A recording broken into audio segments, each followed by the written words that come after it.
जय हिंद दोस्तों, नमस्कार। कैसे हैं आप सब लोग? उम्मीद है सभी अच्छे हैं, शानदार, लाजवाब हैं, ज़बरदस्त, जिंदाबाद हैं और आप सभी की मेहनत, पढ़ाई लिखाई एकदम अच्छी और शानदार वाली चल रही होगी। उम्मीद है आप सभी का फेस्टिवल एकदम इंजॉयफुल रहा होगा और फेस्टिवल के अगले दिन, फेस्टिवल के इनर्शिया से निकलकर आपने संडे को बड़ा अच्छा रिवीजन किया होगा, ऐसी मैं आप सभी से उम्मीद करता हूँ। एक बार सभी साथी बताइए कि कौन कौन आप में से वो हैं जिन्होंने रविवार के दिन, मैंने आपको एक सलाह दी थी कि जब से आपका सिलेबस शुरू हुआ है तब से लेकर और जब तक आपने पढ़ा उसका रिवीजन आपको हर संडे करना है। तो किस किस ने वो रिवीजन संडे को किया, एक बार बताइए। और उसी को जांचने के लिए मैं आप सभी से एक दो क्वेश्चन भी पूछ लेता हूँ। और क्वेश्चन रहेंगे मेरे आपके साथ जी की वैल्यू से, स्मॉल जी की वैल्यू से। तो मुझे बताइए कि पृथ्वी के सेंटर पर जी की वैल्यू कितनी होती है? अर्थ के केंद्र पर, पृथ्वी के केंद्र पर जी का मान कितना होता है? आपका थोड़ा रिवीजन चेक हो जाए। सभी को नमस्कार, हाय, हेलो, जय हिंद भाई, गुड मॉर्निंग, राधे राधे, स्नेहा, दिव्या, फूल सिंह भाई, मन्नू, चांद भाई, सभी को गुड मॉर्निंग, नमस्कार। शीश राज भाई, नोटिफिकेशन क्यों नहीं आता? कोई बात नहीं यार, नोटिफिकेशन नहीं आता तो क्लास तो हर दिन आपकी होती है दोस्त। ऐसा तो है नहीं कि विदाउट एनी इन्फॉर्मेशन क्लास हट जाती होगी। अभी से शुरू नहीं करेंगे, आप शुरू से एक बार शुरू करिएगा, बीच में से आप नहीं स्टार्ट करेंगे। इस एक फिर से मौके की आप सभी को बहुत सारी शुभकामनाएं। और हर दिन एक मौका हमें मिलता है, हर दिन सुबह होने के साथ मैंने आपको बताया कि रात 12 बजते ही कुछ सिक्के हमारी झोली में आकर गिरते हैं। अब ये हमारे ऊपर निर्भर करता है कि हर घंटा एक सिक्का है और उस सिक्के को हम किस प्रकार से व्यतीत कर रहे हैं, दे रहे हैं, किन चीज़ों में हम उसको लगा रहे हैं। हम उसे वेस्ट कर रहे हैं या फिर हम उसे यूटिलाइज कर रहे हैं, हम उसका सदुपयोग कर रहे हैं। हालांकि आप सभी का बड़ा अच्छा उत्तर है, एक बेहतर उत्तर कि पृथ्वी के केंद्र पर जो जी की वैल्यू है। वहीं कुछ साथी 9.8 और 10 को भी दिल से नहीं निकाल पा रहे हैं। दर्द डिस्को में 9.8 और 10 के में पूरी तरह से उलझे हुए, जबकि मैंने बहुत शानदार तरीके से आप सभी को क्लैरिटी दी है। कोई बात नहीं, अच्छे से रिवाइज करो भाई। जो अभी भी 9.8 और 10 के दर्द में उलझे हुए हैं वो थोड़ा सा एक बार रिवाइज करिए। बाकी जो सेंटर पे वैल्यू होती है जी की, वो 0 डिग्री होती है। मैं सेंटर कह रहा हूँ, ठीक है, मैं बीच में नहीं कह रहा हूँ। मैं कह रहा हूँ पृथ्वी के अंदर जाके सेंटर पे, केंद्र पर। तो केंद्र का मतलब आप अंदर चले गए, उसमें ऊपर ऊपर नहीं है, यहाँ नहीं है, आप सेंटर में हैं, अंदर हैं। तो अंदर जी की वैल्यू कितनी होती है? 0 होती है, 0 होती है। चलो एक बार फटाफट से रिवाइज कर लें कि अब तक हमने क्या पढ़ लिया। तो हमने देखा कि न्यूटन साहब ने सेब को गिरते हुए देखा और एक गुरुत्वाकर्षण के नियम की खोज की, जिसमें उसकी उनकी मदद हेनरी कैवेंडिश साहब ने की और बड़े जी के बारे में उन्होंने कुछ हमें बताया। उसके बाद जहाँ चर्चा छोटे जी की शुरू हुई तो बहुत सारी चीज़ें सामने निकल कर आई कि छोटे जी का मान किस किस तरह से बदलता है। वो पृथ्वी की सतह पर भी बदलता है, ऊपर जाने पर भी चेंज होता है, नीचे आने पर भी चेंज होता है, पृथ्वी के घूमने से भी चेंज होता है, दूसरे ग्रहों पर जाने पर भी चेंज होता है। उसके बाद हमने देखा कि द्रव्यमान और भार में क्या अंतर होता है, मास में और वेट में क्या डिफरेंस होता है। उसके बाद आज इस चैप्टर के लास्ट टॉपिक को खत्म करके हम लोग अगले चैप्टर पर भी चले जाएंगे। तो लास्ट टॉपिक है आज के इस चैप्टर का, जिसका नाम है, हेडिंग डालेंगे आप सभी लोग, पलायन वेग, यानी कि एस्केप वेलोसिटी। एस्केप वेलोसिटी, पलायन वेग। देखिए पलायन वेग क्या है भाई। अभी हाल ही में हम लोगों ने चंद्रयान 2 की चंद्रमा पर सफल लैंडिंग की। हमने चंद्रयान 2 को चंद्रमा पर भेजा, या और भी इसी तरह के उपग्रह हम दूसरे ग्रहों पर भेजने की कोशिश करते रहते हैं, या और भी जो देश हैं वो इसी तरह के उपग्रहों को भेजने की कोशिश करते रहते हैं। तो जब हम चंद्रयान 2 को भेज रहे होंगे, ये हमारी पृथ्वी है, धरती माता है, और यहां पर वो चंद्रमा है जहां पर हमें चंद्रयान 2 को मान लो भेजना था। ये है हमारा चंद्रयान 2, मान लो ये है हमारा चंद्रयान 2, ठीक है।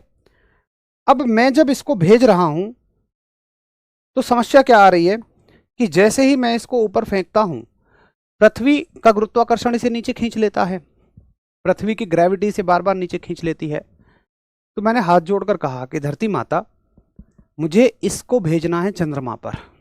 अब आप मुझे ये बताओ कि आप तो इसे लगातार अपनी तरफ नीचे खींचती हैं, क्या कोई ऐसा उपाय है कि मैं इसे चंद्रमा पर भेज पाऊं? तो धरती माता ने कहा कि देखो भाई, ऐसा है, अगर आप थोड़ी सी भी जानकारी सोलर सिस्टम के बारे में रखते हैं, यह है हमारा सोलर सिस्टम, मैं भी आपको दिखाता हूं सोलर सिस्टम। तो भैया जी, ये है हमारा सोलर सिस्टम, हमारा पूरा ब्रह्मांड। और अगर आप इसमें बड़े ध्यान से देखें तो जैसे मान लीजिए हर एक ग्रह के आसपास दूसरा ग्रह है। जैसे मान लीजिए अर्थ के पास वीनस हैं, मार्स हैं, जुपिटर हैं, इस तरीके से हैं। तो इन्होंने कहा कि देखो, हर एक ग्रह का एक गुरुत्वाकर्षण का क्षेत्र है, डिपेंड्स ऑन दियर मास, कि उसके द्रव्यमान के आधार पर उसके आसपास का गुरुत्वाकर्षण क्षेत्र है। कैसे? जैसे मान लीजिए जुपिटर का गुरुत्वाकर्षण क्षेत्र यहां तक है, ठीक है, और सैटर्न का गुरुत्वाकर्षण क्षेत्र यहां तक है, ऐसे ऐसे करके। तो जुपिटर, अगर देखो यहां तक किसी भी वस्तु को आप फेंकोगे तो उसको जुपिटर खींच लेगा, और अगर यहां से पार आपने किसी भी वस्तु को फेंक दिया तो फिर उसको सैटर्न अपनी तरफ खींच लेगा। तो इन्होंने बताया कि हर एक ग्रह का एक निश्चित गुरुत्वाकर्षण क्षेत्र है, एक उसके आसपास डिफाइंड ग्रेविटेशनल फील्ड है, उसके बाद दूसरे ग्रह का क्षेत्र शुरू हो जाता है। एक निश्चित दूरी तक मेरा क्षेत्र लगेगा और उसके बाद चंद्रमा का गुरुत्वाकर्षण क्षेत्र शुरू हो जाएगा। हमने कहा जी तुम्हारा गुरुत्वाकर्षण क्षेत्र कहां तक है? तो फॉर एग्जाम्पल मान लो धरती माता ने हमें बताया कि भैया जी मेरा गुरुत्वाकर्षण क्षेत्र जो है वो यहां तक है। अगर तुम इतनी दूरी तक किसी भी वस्तु को फेंकोगे तो उसे मैं अपनी तरफ खींच लूंगी, और अगर इतनी दूरी से बाहर तुमने किसी भी वस्तु को फेंका तो उसको फिर चंद्रमा अपनी तरफ खींच लेगा। तो अगर आप इसे यहीं कहीं हिलाते डुलाते रहोगे, एक सेकंड रुकना, अच्छा एक सेकंड रुकना, एक सेकंड, चलो इसको हटा ही लेते हैं अब, एक सेकंड रुकना बस। देखिए उन्होंने कहा कि अगर आप इस रॉकेट को, जो भी आप भेजना चाहते हैं, अगर आप इसको इतनी तेज फेंकें कि बस ये यहीं तक जाए तो मैं उसको खींच लूंगी, अगर आप थोड़ी और तेज फेंकें कि यहां तक चला जाए तो भी मैं खींच लूंगी, लेकिन अगर आपने इतनी तेज फेंका कि एक बार ये इसके पार चला गया तो फिर उसको दूसरा ग्रह खींच लेगा, मैं उसको खींच ही नहीं पाऊंगी, फिर मैं उसको अपनी तरफ नहीं अट्रैक्ट कर पाऊंगी। तो इस क्षेत्र को, किसी ग्रह के आसपास का वह क्षेत्र जहां तक वह अपने गुरुत्वाकर्षण प्रभाव को व्यक्त कर सकते हैं, उसको बोलते हैं हम गुरुत्वाकर्षण क्षेत्र, ग्रेविटेशनल फील्ड। तो पहली परिभाषा आपने समझ ली, ग्रेविटेशनल फील्ड क्या है, गुरुत्वाकर्षण क्षेत्र क्या है। मैं अभी साउंड का कुछ दिखवा लेता हूं, पहले एक बार थम्स अप करिए कि हाँ जी भैया ग्रेविटेशनल फील्ड मुझे क्लियर है। दो डाउट है आपके, साउंड का डाउट है और दूसरा डाउट है आपका वॉइस का, मैं दोनों ही दिखवा लेता हूं।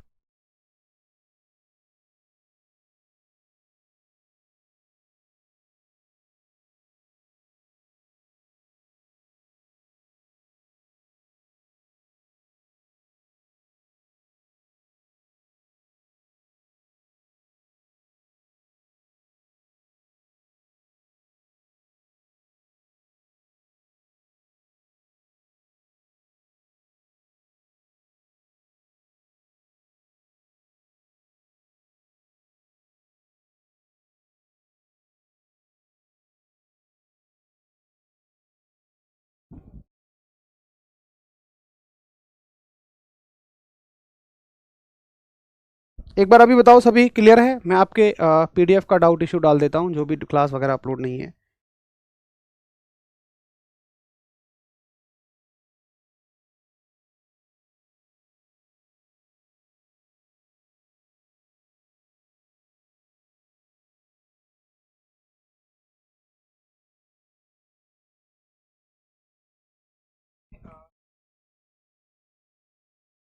ठीक है, चलो कोई बात नहीं, 8 अगस्त की क्लास अपलोड नहीं है, वो शायद ऊपर नीचे क्लास कई बार अपलोड हो जाती है, आप देख लिया करो, बाकी मैं उसको सही सीक्वेंस में अपलोड करा देता हूं, है ना।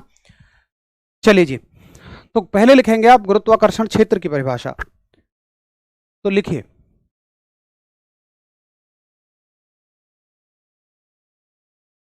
गुरुत्वाकर्षण क्षेत्र,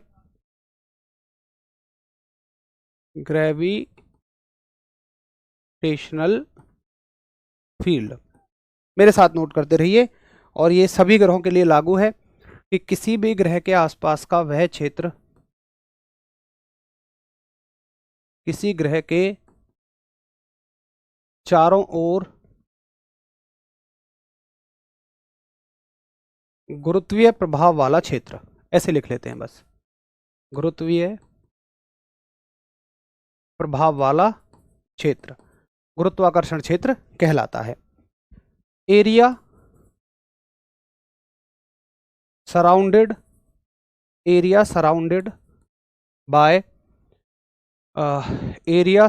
bye planet where effect of gravity seen, ऐसे लिख दो बस, इफेक्ट ऑफ ग्रेविटी सीन, कि जहां पर ग्रेविटी के प्रभाव को देखा जा सकता है उसको हम ग्रेविटेशनल फील्ड कहते हैं, उसको हम गुरुत्वाकर्षण क्षेत्र कहते हैं। ठीक है, अब देखिए पलायन वेग क्या है। अब बात यह आती है कि अगर आप इसको देखो, इस क्षेत्र से पार कराना चाहते हैं, आप चाहते हैं कि इस गुरुत्वाकर्षण क्षेत्र को पार कर जाए, तो आपको एक इसे निश्चित स्पीड से फेंकना पड़ेगा, आपको तेज फेंकना पड़ेगा, और वो निश्चित स्पीड कितनी है उसी को हम पलायन वेग कहते हैं, एस्केप वेलोसिटी कहते हैं, जो कि पृथ्वी के लिए है 11.2 किलोमीटर प्रति सेकंड। बाकी ग्रहों के लिए वो अलग अलग है, मैं आपको बताऊंगा किस ग्रह के लिए हमें पढ़ना है। तो पलायन वेग क्या है कि वह वेग जिससे फेंके जाने पर कोई भी वस्तु या कोई भी उपग्रह उस ग्रह के गुरुत्वाकर्षण क्षेत्र को पार कर जाए। ना केवल ये पृथ्वी के लिए परिभाषित है, बाकी आप इसे किसी के लिए भी कह सकते हैं, बस हमें ये पढ़ना है कि ये उसके गुरुत्वाकर्षण क्षेत्र को पार कर जाती है। तो आप लिखेंगे गुरुत्वाकर्षण क्षेत्र के बाद पलायन वेग की परिभाषा, पलायन वेग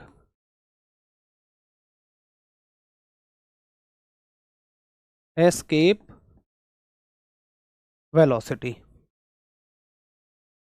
और एस्केप वेलोसिटी को हम वी से दिखाते हैं। तो ये है कि किसी भी ग्रह के किसी भी वस्तु को ग्रह के गुरुत्वाकर्षण क्षेत्र से बाहर भेजने पर पर्याप्त वेग, किसी वस्तु को ग्रह के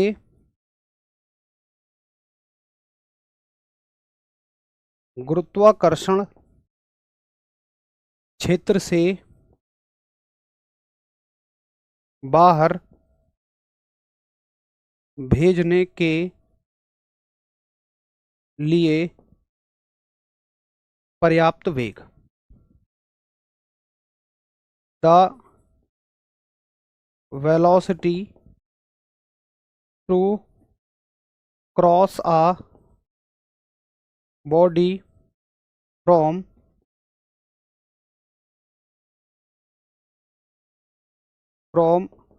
ग्रेविटेशनल फील्ड ऑफ प्लेनेट, कि प्लेनेट के ग्रेविटेशनल फील्ड से बाहर भेजने के लिए। ठीक है, अभी एक बार नोट हो जाए तो कृपया हम सब करें, फिर मैं आपको बताऊं कि अलग अलग ग्रहों के लिए इसकी वैल्यू कितनी कितनी होती है। फटाफट बताइए सर, स्लो पढ़ाते हैं मेरे भाई। देखो उमर अली, स्लो आपको थोड़ा इसलिए लग सकता है क्योंकि मैं एक तो दोनों लैंग्वेज में लिखता हूँ, दूसरा यहाँ पर जो बच्चे हैं वो बिल्कुल ऐसे हैं कि शायद इन्होंने फिजिक्स को ना कभी उतने ठीक से पढ़ा, ना कभी इंटरेस्ट लिया। तो मेरी एक कोशिश बस यही होती है कि सबको थोड़ा समझ में आना चाहिए। हाँ, जिनके कंसेप्ट क्लियर हैं, बेसिक्स क्लियर हैं, उनको थोड़ा सा स्लो लग सकता है, बट ये अगर मैं इससे स्पीड बढ़ाऊंगा तो उनका नुकसान हो जाएगा जो बिल्कुल जीरो लेवल से पढ़ रहे हैं। आपका नुकसान कितना है कि सिर्फ 2-4 क्लास हमें फालतू पढ़नी पड़ जाएंगी, बट अगर फास्ट चले तो उनका नुकसान ऐसा है कि वो रिकवर नहीं होगा, उनको समझ ही नहीं आएगा। तो थोड़ा सा प्लीज़ रिक्वेस्ट करूँगा उनसे, जिनको स्लो लगती है वो थोड़ा सा कॉम्प्रोमाइज़ करें उनके साथ, जिनको ऐसा लगता है कि बिल्कुल हमें जीरो लेवल से पढ़नी है। ठीक है, चलिए तो अभी इसे हम पृथ्वी के लिए पढ़ते हैं कि पृथ्वी के लिए कितना होगा। तो सवाल आएगा कि पृथ्वी के लिए पलायन वेग, पृथ्वी के लिए पलायन वेग यानी कि एस्केप वेलोसिटी फॉर अर्थ। तो पृथ्वी के लिए पलायन वेग कितना है, वैल्यू एज इट इज याद रखेंगे 11.2 किलोमीटर प्रति सेकंड। देखो थोड़ा ध्यान ये देना है आपको कि ये ना किलोमीटर में है, ठीक है, ये जो है किलोमीटर में है। आपको ऑप्शन में मीटर पर सेकंड भी दे सकता है, मतलब ऑप्शन में वो आपको ऐसे भी देगा 11.2 मीटर पर सेकंड, ये नहीं होता है। मैं आपको अभी डाउट से बचा के चल रहा हूं, ठीक है। उसके बाद आपसे पूछी जाएगी कि बताइए चंद्रमा के लिए कितनी होती है पलायन वेग। तो चंद्रमा के लिए पलायन वेग जो होगा आपका, इसको कर देंगे आप चंद्रमा। अगर आप चाहते हैं कि चंद्रमा से कोई वस्तु बाहर फेंक दी जाए, एस्केप वेलोसिटी फॉर मून कर देंगे यहां चंद्रमा, एस्केप वेलोसिटी फॉर मून। तो देखिए चंद्रमा जो है पृथ्वी से हल्का है, तो उस पर एस्केप वेलोसिटी भी बहुत कम है, और ये है 2.94 किलोमीटर पर सेकंड, बहुत थोड़ी सी है, पृथ्वी के कंपैरिजन में बहुत थोड़ी सी है 2.94, क्योंकि ये हल्का है। अब इससे ज़्यादा ग्रह हमसे नहीं पूछे जाएंगे। बाकी अगर कोई भारी ग्रह होगा तो उसके लिए ज़्यादा होगा पलायन वेग, और हल्का ग्रह होगा तो उसके लिए कम होगा। देखो फिर से वही चीज़ है दोस्त, आपके बड़े बड़े डाउट रहते हैं कि ऐसा हो जाए तो वैसा क्यों नहीं होगा, वैसा हुआ तो ऐसा क्यों नहीं होगा। असल में अभी हम उस लेवल पे नहीं हैं कि हम उन डाउट्स को समझ सकें कि ग्रेविटी का। असल में देखो उत्सुकताएं ढेर सारी होती हैं, लेकिन अगर समझो कि आपको अगर यही सीखना है कि बहुत गहराई में जाके ग्रेविटी सीखनी है कि ग्रेविटी जन्म कैसे लेती है, ये कैसे लेती है, तो इसका मतलब आप एक ऐसे फील्ड की तरफ जा रहे हैं जो एक साइंटिस्टों वाला फील्ड है, वैज्ञानिक वाला फील्ड है। तो फिर हम कॉम्पिटिटिव एग्जाम की तैयारी ही क्यों कर रहे हैं, फिर हम एसएससी जीडी दिल्ली पुलिस की तैयारी क्यों कर रहे हैं। फिर तो हमें एमएससी बीएससी और पीएचडी करनी चाहिए फिजिक्स से। मतलब मेरी बात को आप नेगेटिव मत लीजिएगा, मैं समझाने की कोशिश कर रहा हूँ कि आपके जितने भी प्रश्नों के जवाब हैं वो तब मिलते हैं जब हम थोड़ी सी हायर लेवल की फिजिक्स पढ़ते हैं। तो बाकी अभी हायर लेवल की फिजिक्स हमारे किसी काम की नहीं है। अभी हमारा टारगेट है कि हमें एक दो क्वेश्चन जो आएंगे उनको क्लियर करना है और आगे बढ़ जाना है। चलिए, हाँ अभी बस हमें सिर्फ इतना पढ़ना है जितने से हमारा काम चल जाए। अब देखो एक और आखिरी टॉपिक इस चैप्टर का रह गया है, जिसका नाम है केपलर के ग्रहों की गति के नियम। हेडिंग डालेंगे केपलर के ग्रहों की गति के नियम, Kepler's laws of planetary motion. देखिए जो ग्रहों की गति से संबंधित बातें हैं, ये ऐसा नहीं है कि किसी एक वैज्ञानिक से शुरू हुई हों, कि ये केपलर साहब से शुरू हुई होंगी, नहीं, या न्यूटन साहब से शुरू होंगी, नहीं।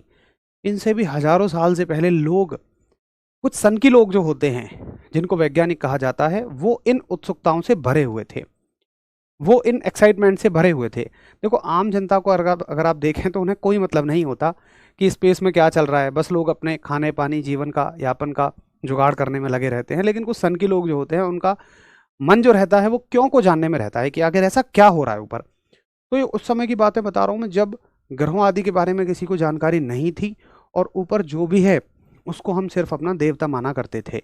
लगभग हजारों साल पहले की मैं आपको बात बता रहा हूँ, और उनके बारे में कुछ चर्चा करने का अधिकार भी हर एक इंसान को नहीं था। उनके बारे में चर्चा करने का अधिकार सिर्फ धर्म से जुड़े हुए लोगों को था।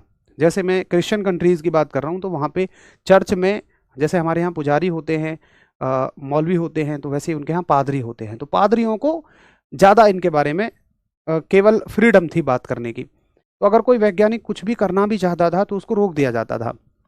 तो सबसे पहले एक साइंटिस्ट आए जिनका नाम था टॉलमी, और टॉलमी साहब ने सबसे पहली एक रिसर्च की ग्रहों के बारे में, और उन्होंने ये कह दिया कि पृथ्वी इस ब्रह्मांड का केंद्र है। ये एक बात है, ज्योग्राफी में शायद आपने पढ़ी होंगी, मैं तो जस्ट आपको एक बात बता रहा हूँ, पृथ्वी इस ब्रह्मांड का केंद्र है। लेकिन उनके बाद कॉपरनिकस साहब आए, और कॉपरनिकस साहब ने कहा कि नहीं, सूर्य इस ब्रह्मांड का केंद्र है, पृथ्वी उसके आसपास घूमती है। तो मतलब इस बात ने उस समय के लोगों को इतना विचलित कर दिया, क्योंकि सभी पृथ्वी को सब कुछ मान बैठे थे, उनके लिए देवी देवता सब पृथ्वी थी। बट कोई दूसरा आके ये कह रहा है कि नहीं यार, तुम्हारे देवता ये नहीं, ये है। उन्होंने सूर्य को ज़्यादा मान्यता दे दी और कहा पृथ्वी इसके आसपास घूमती है। तो भाई उनको ना वो कैद की सज़ा दे दी गई थी, कैद की सज़ा दी गई, देश निकाला दे दिया गया, उनको ये यातनाएं झेलनी पड़ी। लेकिन बाद में गैलीलियो साहब आए, उन्होंने दूरबीन का आविष्कार किया और लोगों को समझाया, दिखाया कि जो कोपरनिकस साहब ने कहा है वो बिल्कुल एकदम 100% करेक्ट है। उसके बाद देखो, गैलीलियो साहब ने भी ग्रहों की गति का अध्ययन करने की कोशिश की, लेकिन किसी निष्कर्ष पर नहीं पहुंचे। उसके बाद आते हैं केपलर साहब, और केपलर साहब ने प्रॉपर लिखित रूप से ग्रहों की गति का अध्ययन किया और लोगों को 3 नियम दिए कि भाई इन नियमों से ग्रहों की गति चलती है। ये वो 3 नियम है जिससे ये पूरा ब्रह्मांड चल रहा है। तो इनमें से क्या क्या हमारे यहां पूछा जाता है, देखिए बहुत गहराई में ये नियम हम नहीं पढ़ेंगे, बिल्कुल नॉर्मल नॉर्मल सी बातें हमारे यहां पूछ ली जाती हैं। पहला नियम, प्रथम नियम, और प्रथम नियम को हम कक्षाओं का नियम भी कहते हैं। तो सवाल यह आता है कि बताओ केपलर की गति के पहले नियम का अन्य नाम क्या है? तो इसे आप कहोगे कि प्रथम नियम कहो या कक्षाओं का नियम कहो, यानी कि आप इसे फर्स्ट लॉ कहो या लॉ ऑफ ऑर्बिट्स कहो। यहां से एक सवाल बन जाता है। अब पहले नियम में केपलर साहब क्या बताते हैं? ये तो क्लियर हो ही गया था कि सारे ग्रह सूर्य के चारों ओर घूम रहे हैं, ठीक है, ये सूर्य है और सारे ग्रह इसके चारों ओर घूमेंगे। जैसे हमारी पृथ्वी है, तो लोग ये समझते थे पहले कि सारे के सारे ग्रह सूर्य के चारों ओर गोल गोल गोल गोल घूमते हैं, लेकिन नहीं, ऐसा नहीं है। सारे ग्रह सूर्य के चारों ओर कैसे घूमते हैं? गोल नहीं घूमते हैं। जैसे पृथ्वी घूम रही है ना, तो वो पता है किस तरीके से घूमेगी? केपलर साहब ने कहा कि वो इस तरीके से घूमेगी। इस तरीके का मतलब वो अंडाकार, पृथ्वी की शेप भी अंडाकार है और घूमेगी भी अंडाकार रास्ते पर। पृथ्वी ही नहीं, सारे ग्रह सूर्य के चारों ओर अंडाकार रास्ते पर घूमते हैं। मैथ्स की भाषा में कहें, विज्ञान की भाषा में कहें तो दीर्घ वृत्ताकार रास्ते पर घूमते हैं। इंग्लिश में कहें तो इसको इलिप्टिकल घूमते हैं, कि भैया जी वो ऐसे ऐसे ऐसे ऐसे करके घूमते हैं। यानी कि कक्षाओं का मतलब क्या है, ऑर्बिट्स का मतलब क्या है कि उसके घूमने का रास्ता क्या है। कक्षा का मतलब हो गया कि उसके, ये पूरी एक कक्षा है, यहां एक ग्रह घूम रहा होगा। अब हो सकता है दूसरे ग्रह की कक्षा जो रही होगी, सारे ग्रह तो ऐसे नहीं घूमेंगे, ऐसा तो है नहीं कि देखो जहां पृथ्वी घूम रही है सारे ग्रह वहां घूम रहे होंगे। भाई हो सकता है दूसरा ग्रह कोई यहां घूम रहा होगा, तो ये एक दूसरी कक्षा हो जाएगी। तो ग्रहों के घूमने के रास्ते को हम कक्षा कहते हैं, ऑर्बिट्स कहते हैं। और केपलर साहब ने बताया कि घूमने का रास्ता जो यानी कि कक्षाएं होती हैं वो दीर्घ वृत्ताकार होती हैं। तो प्रथम नियम में क्या कहते हैं कि प्रत्येक ग्रह सूर्य के चारों ओर दीर्घ वृत्ताकार कक्षाओं में घूमते हैं। लिखिए इस बात को कि ग्रह सूर्य के चारों ओर, ग्रह सूर्य के चारों ओर दीर्घ वृत्ताकार कक्षाओं में घूमते हैं। मैं इसको इंग्लिश में ऊपर लिख देता हूं। Every planets revolves revolves around the sun in elliptical orbit। ठीक है, नोट करिए, समझ में आ गया हो एक बार थम्स अप कर दियो। और समझने में इतना कुछ है ही नहीं, बस ये याद रखना है कि रास्ता कैसा है, तो वो दीर्घ वृत्ताकार रास्ता है, इलिप्टिकल रास्ता है। ठीक है सर जी, 2 ग्रहों के बारे में सिर्फ बताया और सभी नहीं बताया। अतिन मैंने ये बात तभी कही थी कि सिर्फ हमसे 2 ही ग्रहों के पूछे जाते हैं। आज तक किसी भी पेपर में इससे ज़्यादा नहीं पूछा गया, ना कभी पूछा जाएगा, मेरा आपसे वादा है। एक बार तब मैं बात को बता रहा होता हूँ ना, तब प्लीज़ सुना करो।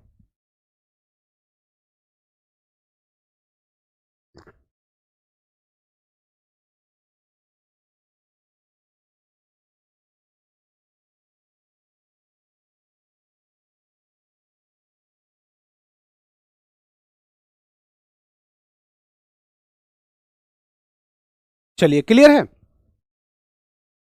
दूसरा नियम देखिए। अब दूसरे नियम में ये क्या बताते हैं, बहुत गजब की बात। पहले दूसरे नियम को समझो, ज़्यादा गहराई में तो खैर हम नहीं जाएंगे, बहुत सिंपल सिंपल सा अपना समझेंगे यहाँ, जितना एग्जाम में आता है। देखिए, ये तो हमें पता लग ही गया कि प्रत्येक ग्रह सूर्य के चारों ओर कुछ इस तरह के रास्ते पर घूमते हैं। एक सेकंड रुकना, यहाँ ये और भी ऊपर लेते हैं, थोड़ी हमारे लिए जगह बच जाएगी। ये सूर्य है और ये रास्ता है। अब मान लीजिए अपनी पृथ्वी ही सूर्य के चारों ओर इस तरीके से घूमती है, वो यहां से लेकर मान लो कुछ समय में यहां तक आती है। तो अगर आप उसके द्वारा सूर्य के साथ बनाया हुआ क्षेत्रफल देखेंगे, ये पृथ्वी है, ये सूर्य है, इसके साथ बनाया हुआ क्षेत्रफल देखें। मान लो ये पहले यहां से लेकर यहां, मान लेते हैं यहां से लेकर यहां तक गई है और फिर यहां से लेकर यहां तक गई है। तो यहां से लेकर यहां तक जाने में इसने कितना क्षेत्रफल सूर्य के साथ बनाया है? इतना क्षेत्रफल बनाया है। और यहां से लेकर यहां तक जाने में इतना क्षेत्रफल बनाया है। तो केपलर साहब ने यह कहा कि देखिए, एक बार का क्षेत्रफल तो ये है और दूसरी बार का क्षेत्रफल ये है, ये दोनों एरिया बराबर होते हैं, ये दोनों क्षेत्रफल हमेशा बराबर होते हैं। यानी कि प्रत्येक ग्रह सूर्य के साथ समान समय में समान क्षेत्रफल तय करता है, सेम टाइम में सेम एरिया कवर करता है। इसीलिए इस नियम का नाम होता है क्षेत्रफल का नियम, लॉ ऑफ एरिया। तो दूसरे नियम का एक तो अन्य नाम बहुत जरूरी है और थोड़ी सी जानकारी इसके बारे में जरूरी है। तो लिखेंगे द्वितीय नियम,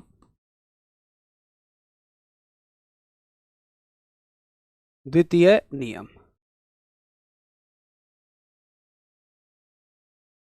या क्षेत्रफल का नियम। देखो, आपके लेवल पे तो केवल मैक्सिमम इतना पूछ लेता है कि केपलर साहब के कितने नियम थे। भैया 3 नियम थे। केपलर साहब ने किससे संबंधित नियम दिए? जी, ग्रहों से संबंधित नियम दिए।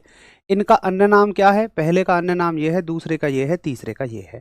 इनके बारे में तो पूछता ही नहीं है, फिर भी हम सेफ होने के लिए पढ़ ले रहे हैं कि द्वितीय नियम या क्षेत्रफल का नियम, सेकंड लॉ या लॉ ऑफ एरिया। तो आप कहोगे कि ग्रह सूर्य के साथ समान क्षेत्रफल तय करते हैं। ग्रह सूर्य के साथ समान क्षेत्रफल तय करते हैं। ग्रह सूर्य के साथ समान क्षेत्रफल तय करते हैं। Planets covers same area around sun. एक बार प्लीज थम्स अप करेंगे, नोट हो गया हो, क्लियर हो गया हो। संजय भाई, हमारे यहाँ एस्केप वेलोसिटी का फॉर्मूला नहीं पूछा जाएगा हमारे लेवल पे, आप निश्चिंत रहिए।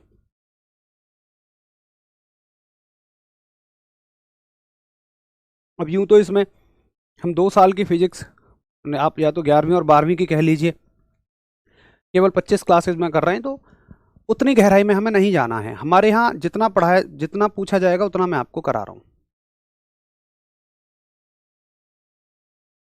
चलिए, क्लियर है। तो ये हो गया आपका दूसरा नियम, सेकंड लॉ। अब फिर से तीसरा नियम, और देखो तीसरे नियम में भी यही चीज जरूरी है कि इसका अन्य नाम क्या होता है, ये तो आपको जरूर ही समझना है। तीसरा नियम, तो तीसरे नियम में केपलर साहब हमें क्या बताते हैं? वो कहते हैं कि देखिए भाई, इतना तो मैंने आपको पहले नियम में ही बता दिया कि प्रत्येक ग्रह सूर्य के चारों ओर इस रास्ते में चक्कर लगाएगा। अब वो बताते हैं इस ग्रह के परिक्रमण काल के बारे में, टाइम पीरियड के बारे में। तो टाइम पीरियड, परिक्रमण काल का अर्थ क्या होता है? हमने पहले भी पढ़ा था, एक चक्कर में लगने वाला समय। तो उन्होंने कहा कि देखिए, किसी भी ग्रह के द्वारा अगर कोई ग्रह इस रास्ते पर घूम रहा है, और मैंने आपको बताया कि सारे ग्रह तो इसी रास्ते पर नहीं घूमते हैं भाई। ये मान लो पृथ्वी का रास्ता है तो बुध का अलग होगा, शुक्र का अलग होगा।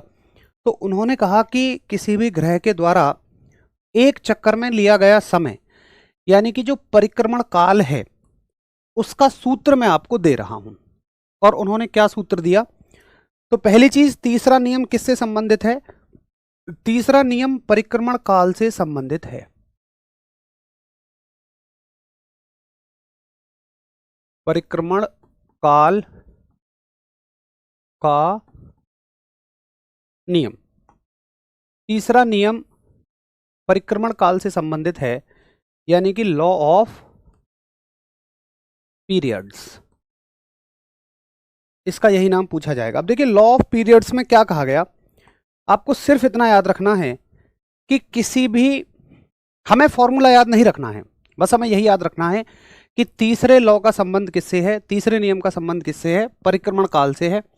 इस नियम में क्या था अंदर वो हमारे लेवल की चीज नहीं है, ना उससे कोई सवाल आएगा, हालांकि किसी ने पढ़ा हो तो T square directly proportional to R cube है, बट वैसा कभी भी कुछ नहीं पूछा जाता है। फिर भी सेफ साइड होने के लिए हम पढ़ लेते हैं।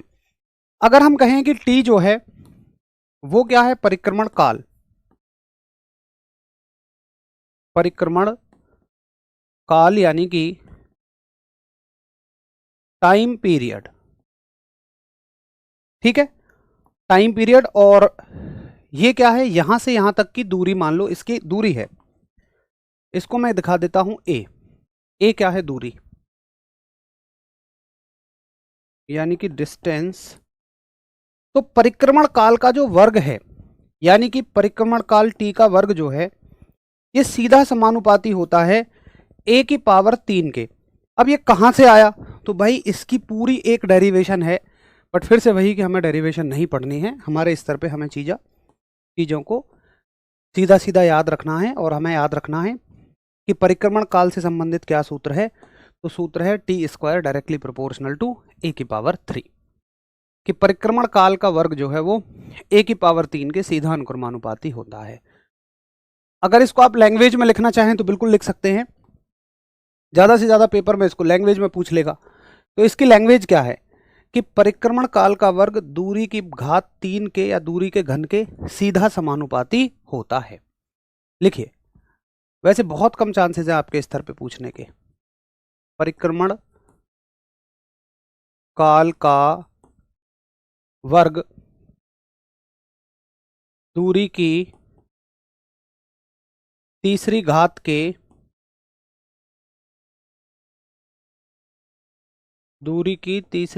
के अनुक्रमानुपाती होता है, यानी कि square SQUARE square of time period is directly proportional to cube of the distance. एक बार हम सब कर दें सभी, जब नोट हो जाए। नहीं भाई नहीं सचिन, AW TPU का स्तर थोड़ा ज़्यादा है, उससे नहीं हो पाएगा।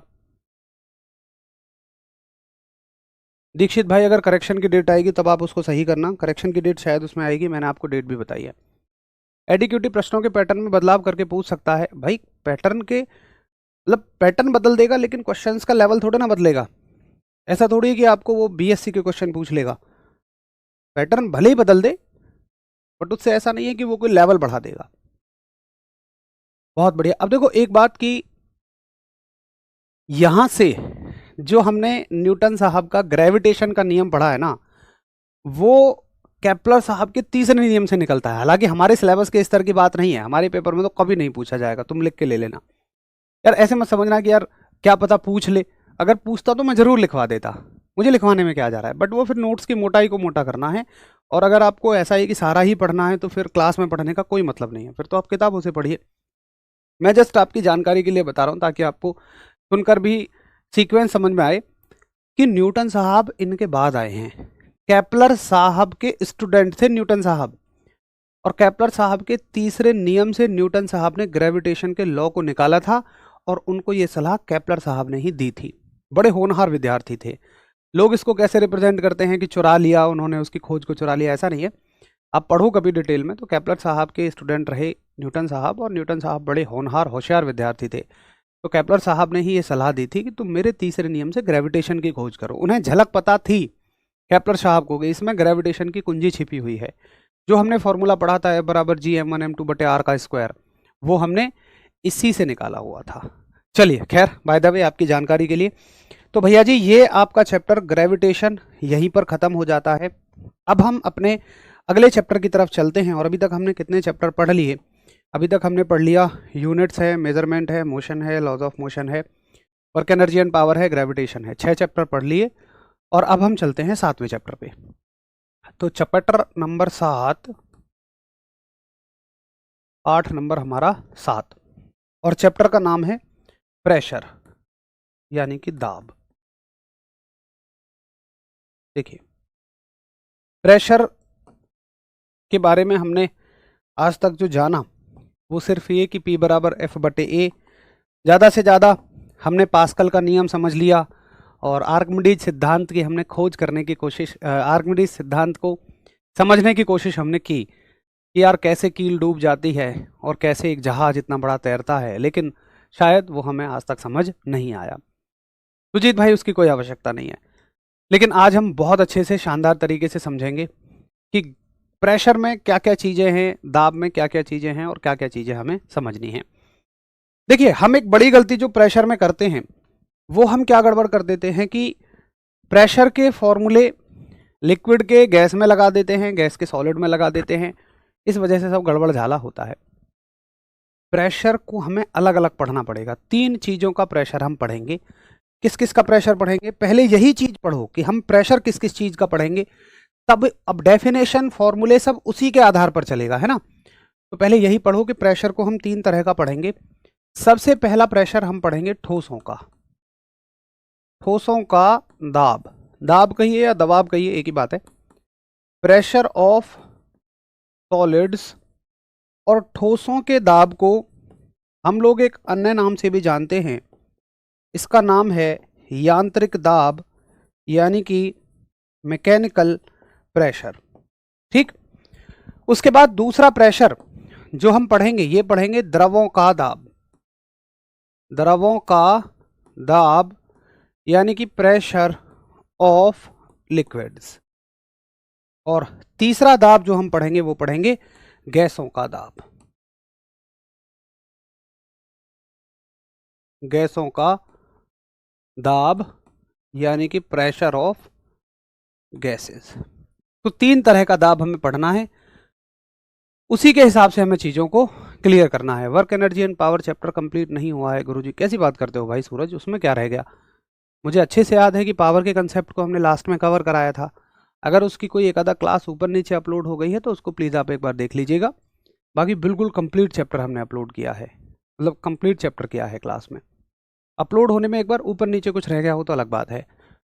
तो सबसे पहले इसमें हम पढ़ेंगे ठोसों का दाब, प्रेशर ऑफ सॉलिड, जिसको हम यांत्रिक दाब भी कहते हैं।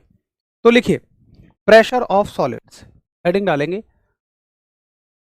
प्रेशर ऑफ सॉलिड्स यानी कि ठोसों का दाब। और आओ जरा एक बार देखें कि क्या होता है ठोसों का दाब। अच्छा, एक बात ईमानदारी से बताओ कि आज तक किस किस को प्रेशर और फोर्स में कंफ्यूजन रहता है, यानी दाब और बल में एक अंतर समझ नहीं आता। यार मैंने कोशिश खूब की, लेकिन ऐसा नहीं, एक बिल्कुल क्लियर अंतर नहीं समझ आया कि यहाँ दाब लग रहा है और यहाँ बल लग रहा है, यहाँ प्रेशर लग रहा है, यहाँ फोर्स लग रहा है। तब तक मैं आपको कुछ चीज़ें समझाने की कोशिश करता हूँ। देखो, इस चीज़ को समझने के लिए आप ये मानो कि मान लो हमारे पास एक दीवार है ये, और इस दीवार पर मैं 2 तरह की कील गाड़ रहा हूँ। एक कील ऐसी है कि जिसमें आगे से कोई नोक नहीं है, और थोड़ी सी मोटी कील ले लेते हैं। एक कील ऐसी है जिसमें आगे से कोई नोक नहीं है, और एक कील ऐसी है जिसमें आगे से एक नोक है। नोक है कुछ इस तरीके से, ठीक है। अब मुझे बताओ कि मैं दोनों पर समान बल लगाता हूं। हाँ, बहुत कंफ्यूजन है, लेकिन इस क्लास के बाद बिल्कुल क्लियर हो जाएंगे। अपने भाई बहनों को पढ़ा सकोगे आप, ऐसे हो जाओगे। मैं आपसे कहता हूं कि मैंने दोनों पर समान बल लगाया। मैंने इस पर भी मान लो हथौड़े की मदद से 50 न्यूटन का बल लगाया, और इस पर भी हथौड़े की मदद से 50 ही न्यूटन का बल लगाया। मैंने हथौड़े की मदद से दोनों पर 50-50 न्यूटन का बल लगाया। अब आप मुझे ये बताओ कि गढ़ने की टेंडेंसी, समझना मेरी बात को, 50 न्यूटन के बल से गढ़ने की प्रवृत्ति किसकी ज्यादा है, यानी कि कौन सी कील दीवार में ज्यादा गढ़ जाएगी, इस बात के चांसेस किसके ज्यादा हैं, नंबर 1 कील के या नंबर 2 कील के? दोनों में से अंदर गढ़ने के चांसेस कौन सी कील के ज्यादा हैं, नंबर 1 या नंबर 2, बताओ एक बार। और यहीं से आपका प्रेशर का कंसेप्ट क्लियर हो जाएगा, दाब का कंसेप्ट क्लियर हो जाएगा। कोई बात नहीं, जिन्होंने नहीं पढ़ा मेरे लिए और भी अच्छी बात है। जो बिल्कुल इस क्लास में बिल्कुल ब्लैंक है ना, जिन्होंने कभी नहीं पढ़ा, उनको समझाना बड़ा आसान है, क्योंकि जिन्होंने पढ़ रखा है एक खिचड़ी सी बनी हुई है। अगर जिसने क्लैरिटी के साथ पढ़ा है बहुत बढ़िया, बट जिसने आधा आधा पढ़ा है, ऊपर ऊपर से पढ़ा है, किताबों से रट लिया, तो एक खिचड़ी पकी हुई है। पहले उनके दिमाग से वो निकालनी, फिर नई चीज़ें भरनी, यहाँ मुश्किल होती है। जिसने कभी नहीं पढ़ा उसको कोई समस्या ही नहीं है, नई चीज़ सीख रहा है, सीख जाएगा एक बार में। तो कभी भी पहली चीज़ जब सीखो ना, बिल्कुल उसको क्लैरिटी के साथ सीखो। तो सभी का एक अच्छा उत्तर है कि भैया 2 नंबर की कील के घटने के चांसेस ज़्यादा हैं। अच्छा, आप मुझे बताओ कि बल तो मैंने दोनों पे समान लगाया है, फोर्स तो बहुत ध्यान से समझना, फोर्स तो मैंने दोनों पे समान लगाया है, लेकिन गढ़ने की टेंडेंसी दूसरी वाली कील की ज़्यादा है। इसका कारण शायद यही है कि दूसरी वाली कील का जो एरिया है, जो क्षेत्रफल है, ये जो क्षेत्रफल है जो दीवार के संपर्क में आ रहा है, ये कम है, और इसका जो क्षेत्रफल है वो ज़्यादा है जो दीवार के संपर्क में आ रहा है। तो यहां पर सारा खेल किसका है? सारा खेल एरिया का है। अब देखिए, बल तो आपने दोनों पर समान लगाया है, फोर्स तो आपने दोनों पर सेम लगाया है, लेकिन गढ़ने की जो टेंडेंसी है ये 2 नंबर की ज्यादा थी, और इसी गढ़ने की टेंडेंसी को हम प्रेशर बोलते हैं, दाब बोलते हैं। तो प्रेशर का मतलब क्या है? किसी भी चीज के गढ़ने की टेंडेंसी। जैसे जब आप बाजार से अगर 10 किलो की सब्जी, 10 किलो की पन्नी में सब्जी भर लाएं, पूरी सब्जी भर लाएं, और दोनों हाथों में मान लो पन्नी है आपके, और आप घर तक आ जाएं, मान लो पन्नी में कुछ भी भरा हुआ है, तो उसकी जो हैंडल होता है, पन्नी का जो हैंडल होगा, वो बिल्कुल बारीक होकर आपके हाथ पे गड़ जाता है कि नहीं है? या आप किसी पतली चीज को खींच देते हैं, वो आपके हाथ पे गड़ जाता है। तो भाई ये जो गढ़ने की प्रवृत्ति है ना, ये जो गढ़ने की टेंडेंसी है, इसी चीज को हम प्रेशर कह रहे हैं, इसी चीज को हम दाब कह रहे हैं। एक पाइप से पानी निकल रहा है, ठीक है, वो मान लो नॉर्मली निकल रहा है, पानी तो उतना ही है, गिर भी जमीन पर रहा है, कोई दिक्कत नहीं, लेकिन आपने उसको ऐसे दबा दिया और अब उसका एरिया पतला हो गया, तो हम कहते हैं अप्रेशर के संग निकल रहा हो पानी। वो लोग कहते हैं कि नहीं? तो क्षेत्रफल कम होने से जब वो चीज ज्यादा से ज्यादा जगह को घेरती है, जब वो ज्यादा से ज्यादा एरिया को कवर करती है, तो उसका जो प्रभाव है ना, इफेक्ट है गढ़ने का, वो बढ़ जाता है, और गढ़ने के इसी प्रभाव को हम दाब कहते हैं, प्रेशर कहते हैं। तो बल समान होने पर प्रेशर कम ज्यादा हो सकता है अगर क्षेत्रफल कम ज्यादा है। बल तो समान है, अगर क्षेत्रफल ज्यादा है तो प्रेशर कम रहेगा, और अगर क्षेत्रफल कम है तो प्रेशर ज्यादा रहेगा। मतलब प्रेशर और क्षेत्रफल दोनों एक दूसरे के उल्टे हैं अगर बल समान भी है तो हम कहेंगे प्रेशर ऑफ सॉलिड ठोसों का दाब क्या है, कि भाई दाब को ऐसे हम आज तक पढ़ते हुए आए हैं, उसी परिभाषा को लिखेंगे हालांकि हम, लेकिन आज आप समझोगे हम क्या पढ़ते हुए आए हैं आज तक, कि दाब बराबर क्या होता है, प्रेशर बराबर क्या होता है, कि कितना बल कितने क्षेत्रफल पर लगा। लेकिन आज आप शायद इस चीज को थोड़ा फील कर पाएंगे कि अच्छा क्या होता है pressure, force upon area. Definition यहीं से बन जाती है, बहुत आसान डेफिनेशन। बल तथा क्षेत्रफल के अनुपात को दाब कहते हैं। The force upon the ratio of force and area is called as the pressure. बस हो गया, लिख लो यहीं कि बल तथा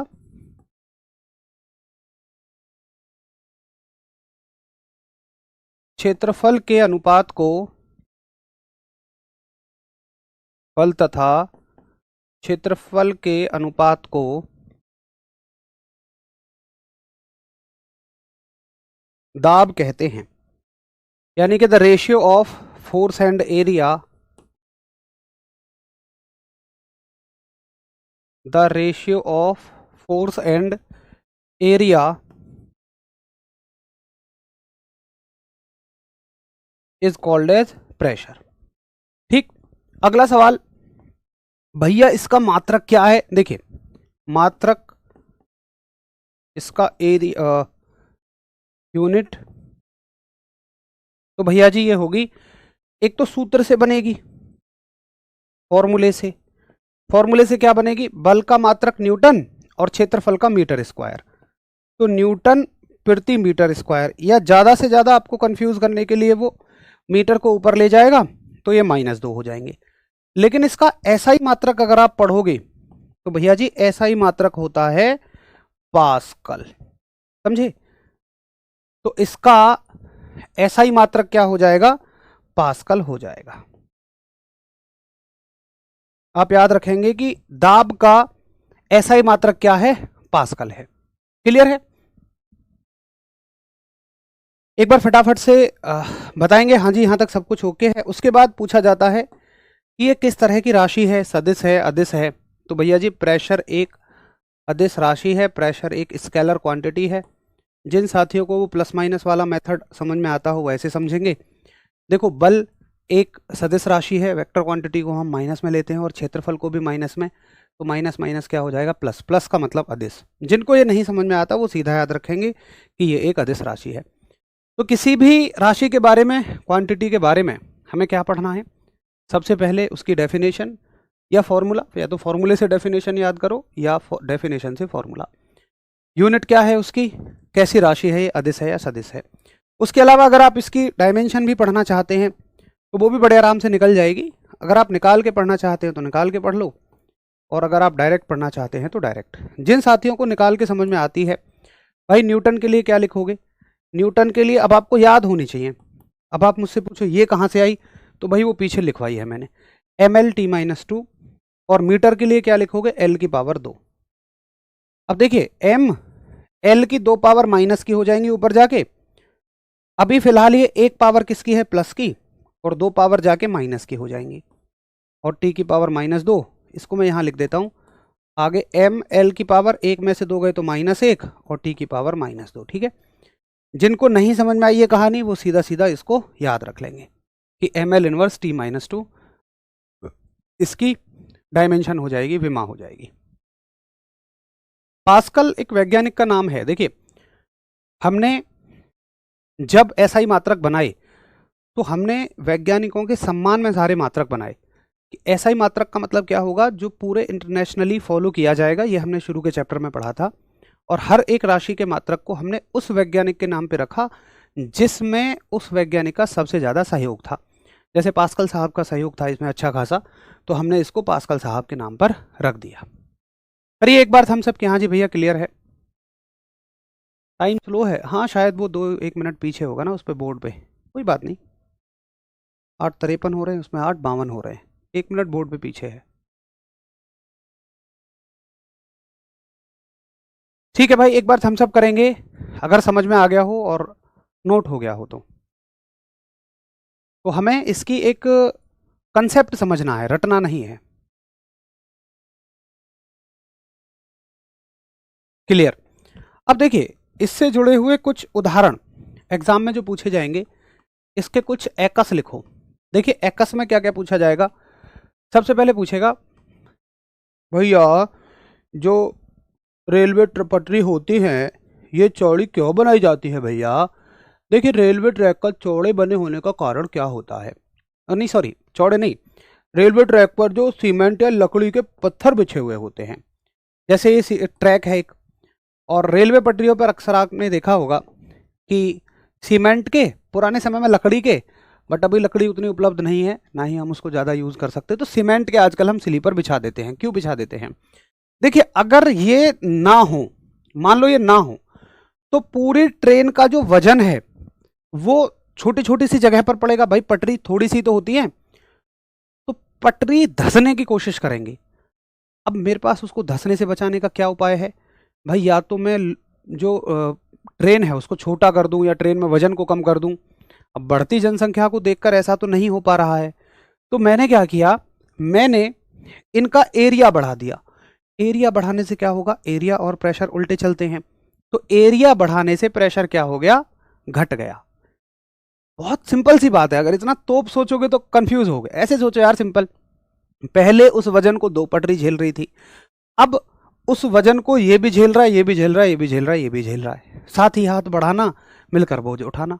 तो हमने एरिया बढ़ा लिया जिससे कि क्या हो गया? प्रेशर कम हो गया, यानी कि पटरियां अब नीचे नहीं धसेंगी। तो सवाल आएगा कि रेलवे ट्रैक पर लकड़ी या सीमेंट के स्लीपर क्यों बिछाए जाते हैं? तो आप कहेंगे दाब को कम करने के लिए। तो पहला एक्स है कि रेलवे ट्रैक पर